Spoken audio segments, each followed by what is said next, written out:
What's up, guys? Welcome back to the channel. I'm Aiden McIntyre. I'm a minor league pitcher with the Oakland Athletics, and I'm super stoked for today's video. I'm going to be talking to you guys about my off-season throwing program, how I've created it, how I've used Driveline resources to help me, and kind of how my off-season throwing program has developed over time. What's up, everybody? My name is Aiden McIntyre. I'm a baseball player with the Oakland Athletics organization, and this is my channel.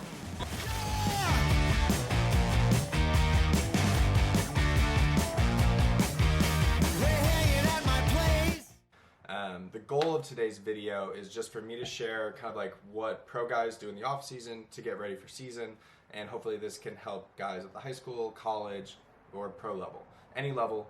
The main thing is just like having a good throwing program in the off season is like you need it to be ready for season, especially if you want to develop. So if you're a high school to college guy and you're looking to gain velo or just need to like improve off the mound, hopefully you can pick something from this video and that can help you in your off-season throwing. So, all right, so since this is kind of a long topic and the off-season is months, I'm going to do it for the first 8 weeks, but I'm going to do it in 2 parts. So this video will just be part 1, and that's going to be the first like month back to throwing, because the first month is crucial for the second month, third month, fourth month. So I'm just going to talk about my first month back to throwing, second month back to throwing, and then probably continue all the way up to velo and getting into season. So, but for today, this is just the first month back to throwing.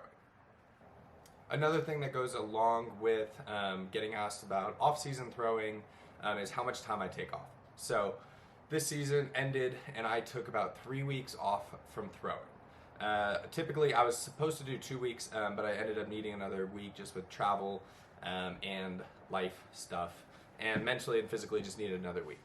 So ideally I take about 2 to 3 weeks off and then I kind of ramp back up.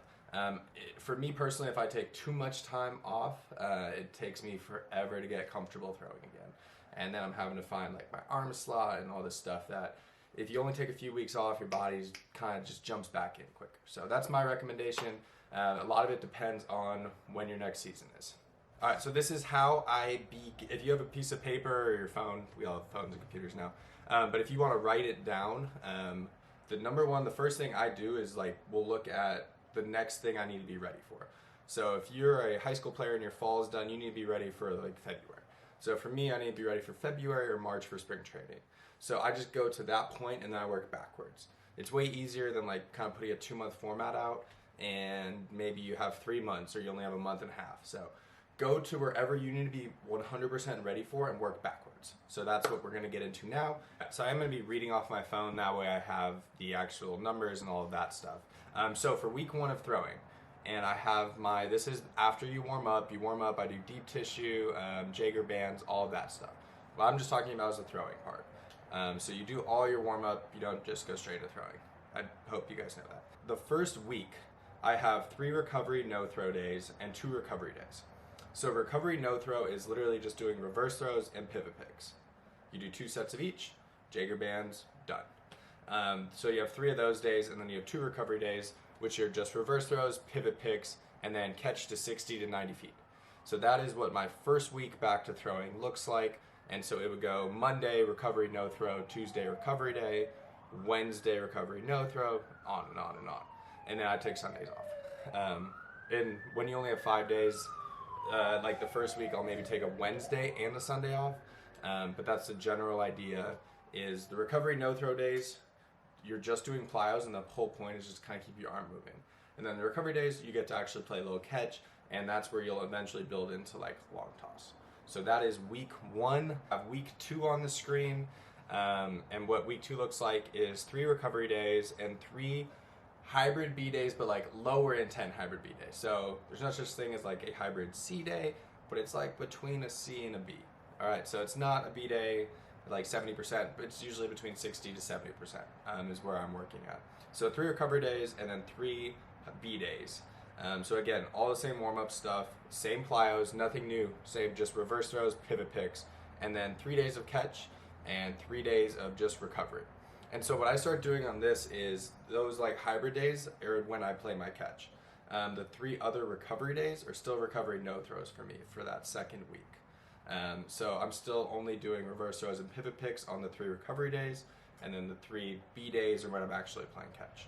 So that is week 2. All right, we are on to week 3, which now looks like 3 recovery days, 3 hybrid B days. So the hybrid B days, you do all the plyos, and this is where it changes a little bit with the plyo routine. So on the B days now, I also include roll-ins with the green and blue ball.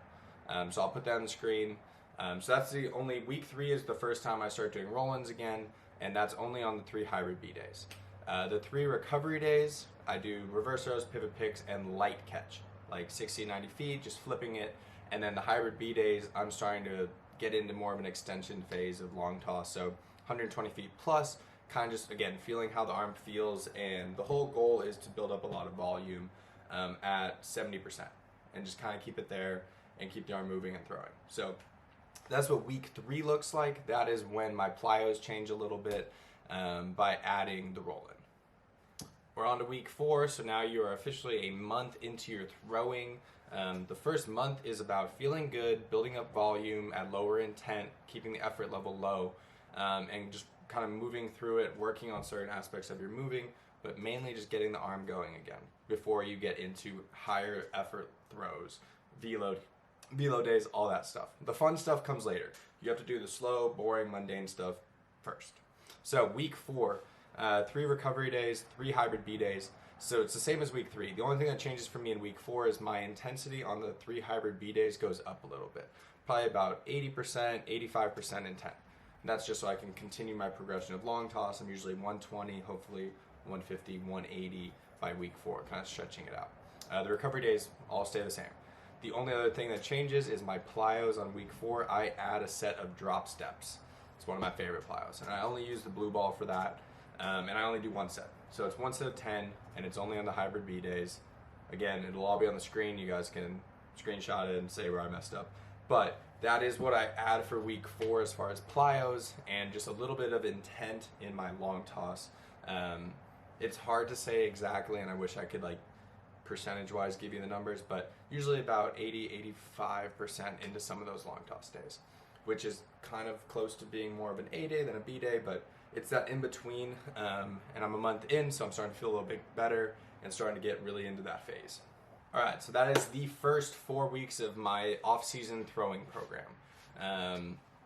I like to include a lot of recovery days, a lot of low effort days up front, but I do like including plyos in, especially those first 2 weeks, some days of just plyos, and then kind of getting into long toss. So I hope that this kind of summarized it. I hope that this could help you as you guys are building your program. I know throwing programs are something I've developed with the help of Driveline over the years. So this is another point where if you are looking for more resources on a throwing program, go to Driveline's website. I'm just pointing because I have my laptop up with their thing. And you can just go to their website, and they have a free 8-week throwing program. It's very similar to what I do. It's a little different now. Mine's kind of tailored to me, but they have a free 8-week program. So if you are interested in learning more about throwing, you're a player or you're a coach, and you want to help your guys get better in the off season, definitely recommend Driveline as a resource, and hope that this video can also be of help. So that's it. I appreciate you guys for watching, and if you guys like this part 1, I will be making a part 2. If nobody likes this part 1, then I might still make a part 2, but we will see. So if you do enjoy, make sure you're subscribed, like, and comment in this video, and part 2 will be on the way.